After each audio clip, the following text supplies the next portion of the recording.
Para vocês um pouquinho sobre a Bernal Couto, que a rua acabou de passar, com a Travessa do Modo de Seixas. Quem foram esses personagens na política e na economia do estado do Pará? O Bernal Couto, nós precisamos falar do episódio da adesão do Pará à independência. Todo mundo sabe que a independência do Brasil foi dada no dia 7 de setembro de 1822. Só que o Pará aderiu à independência praticamente um ano depois. Qual foi a data?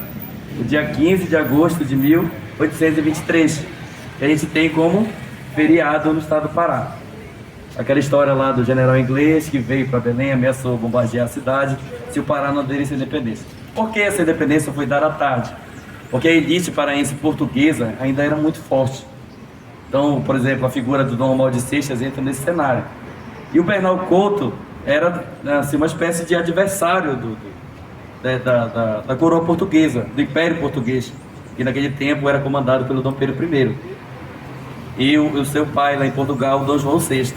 Então eles organizaram uma revolta antes do dia 15 de agosto de 1823, em abril, na data de 14 de abril de 1823, que inclusive é nome de rua, 14 de abril, vocês sabem que tem uma rua em Belém, no bairro de São Brás.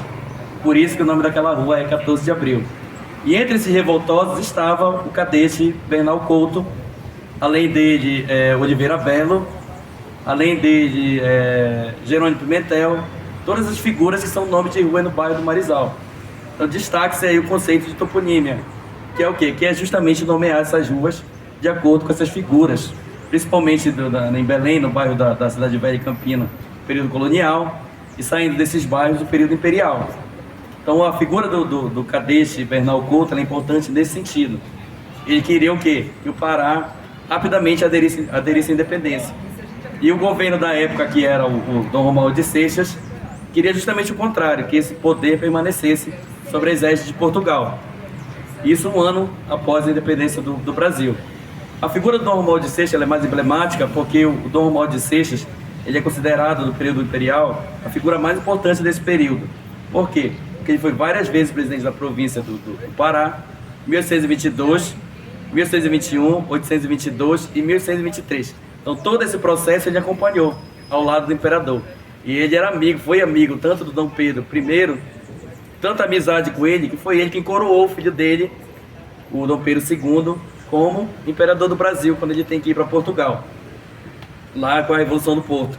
Então a coroação na Bahia, que aconteceu na Bahia, o Dom Pedro I nomeou o Dom Romualdo de Seixas como arcebispo primário da Bahia.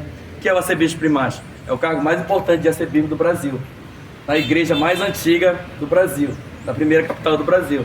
Foi ele quem coroou o Dom Pedro II como imperador do Brasil. Por isso que lá em Cametá, o Dom Romualdo de Seixas era cametaense, de Mutuacá, nós temos o monumento aos notáveis. E o Dom Romualdo de Seixas é considerado o mais notável dos notáveis, tanto na figura política, econômica e religiosa, tanto de Cametá como do estado do Grão-Pará, porque ele era cametaense. Então ele nomeia, ele coroa. E é ele que casa a princesa Isabel, aquela mesmo da Lei Áurea, com o Conde Deu, o marido dela, que inclusive visitaram Cametá, visitaram Belém, vieram inaugurar o Teatro da Paz. Várias obras do período imperial foram eles que inauguraram, tanto a princesa Isabel como... Então esse é o destaque da figura do Antônio Romualdo de Seixas. Bom dia. Bem-vindos ao Marizal, e eu vou falar um pouco sobre a Faculdade de Medicina, que é esse prédio que vocês podem ver que está atrás da gente. A maioria das escolas de medicina no Brasil começaram quando estava a época áurea, né, das suas economias. Só que o que aconteceu aqui em Belém? Em Belém começou a Faculdade de Medicina em 1919. Só que a Faculdade de Medicina em 1919, na verdade, foi a ideia de um professor odontólogo que teve a necessidade, visualizou essa necessidade de se criar uma faculdade de medicina na região norte. E o que acontecia? Ele entrou em contato com mais 4 médicos, eles fizeram essa associação e foram procurar um médico que já era muito famoso na época, chamado Camilo Salgado. Nisso, Camilo Salgado começou também a liderar esse movimento para que fosse criada essa faculdade. Só que em 1919 já era a decadência do período da borracha. Então, a Belle Époque também. E o que aconteceu? Eles começaram a primeiras aulas teóricas lá no Colégio Paz de Carvalho. E as aulas teóricas eram no Colégio Paz de Carvalho e as aulas práticas eram lá no Necrotério de Belém, que é a parte do Ver-o-Peso, não sei se todo mundo conhece, tinha uma parte lá do lado. O que acontecia muito na época? Que antes no Império, as faculdades de medicina elas eram públicas. Só que com o advento da reforma, da independência, na verdade, elas começaram a ter essa questão privada. E como era uma cidade já muito empobrecida, era muito difícil que as pessoas que as famílias tivessem condições de mandar os seus filhos para estudar, né, no Rio de Janeiro. Então, o que eles pensaram na época? Se fazer essa faculdade. E nisso, teve essa questão no início de ir lá do Paz de Carvalho e depois no Necrotério de Belém, que era no Ver-o-Peso. Até que em 1924, o Camilo Salgado viu essa necessidade de criar um instituto, na verdade, um lugar fixo. Aí foi que eles compraram esse casarão aí, que era chamado já Palacete Santa Luzia. E nisso que era do Palacete Santa Luzia, antes de ser a Faculdade de Medicina, era um grupo estadual chamado Venceslau Braz. Então, na época, a gente fala muito sobre especulação imobiliária. Na época, o próprio Camilo Salgado, eu vi registros que ele falava que como estava a decadência do preço, né, porque a economia estava fraca, eles fizeram uma campanha até de arrecadação. Então, por exemplo, não foram só profissionais, grandes empresários que contribuíram financeiramente para que tivesse a faculdade de medicina. Foram pessoas de todos os tipos, até de outros municípios, até de fora do estado, de tudo para que fizesse essa faculdade.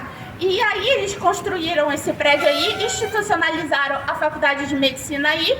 Depois eles fizeram convênio com a Santa Casa para que as aulas práticas fossem aí também. E isso a gente percebe o movimento também, quanto que a população se articulou, porque era uma faculdade privada, né, que eles tinham pagamento de taxas, e a gente começava a ficar cada vez mais difícil. E o próprio Camilo Salgado tem muitas histórias dele, de quanto que ele valorizava a educação e o quanto que ele ajudava, inclusive, a população mais carente. E nisso começou em 1950, né? Até que em 1950 teve a federalização da Faculdade de Medicina, que foi quando eles começaram a não cobrar mais taxas, né? Começou a ser realmente um movimento mais acessível a todo mundo.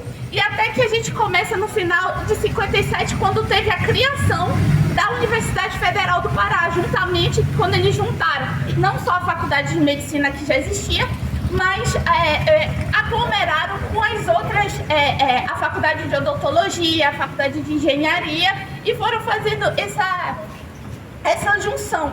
Aí eu concluo falando nisso, né, que o prédio era um prédio belíssimo, que era diante de ser do grupo escolar Venceslau Braz, era um grande da época da borracha, e que com o tempo a própria faculdade, o Camilo Salgado e todas as pessoas que trabalharam, inclusive de forma gratuita, para que houvesse esse sonho e fosse desenvolvido a medicina e principalmente a ciência no estado do Pará, foram adquirindo outras partes. E o que a gente percebe com isso é que, por exemplo, tem um outro prédio, se vocês visualizarem, quando a gente passar aqui pela Generalíssima, que hoje em dia é o Centro de Estudos de Doenças Tropicais. E nisso de doenças tropicais é porque o quê? Na época foi institucionalizado para ser um espaço de estudar doenças tropicais. E hoje em dia, até hoje, o quanto já tinha essa valorização da ciência e o quanto a gente precisa continuar também valorizando para que a gente garanta não só o nosso bem-estar, mas o bem-estar das gerações futuras. Muito obrigada.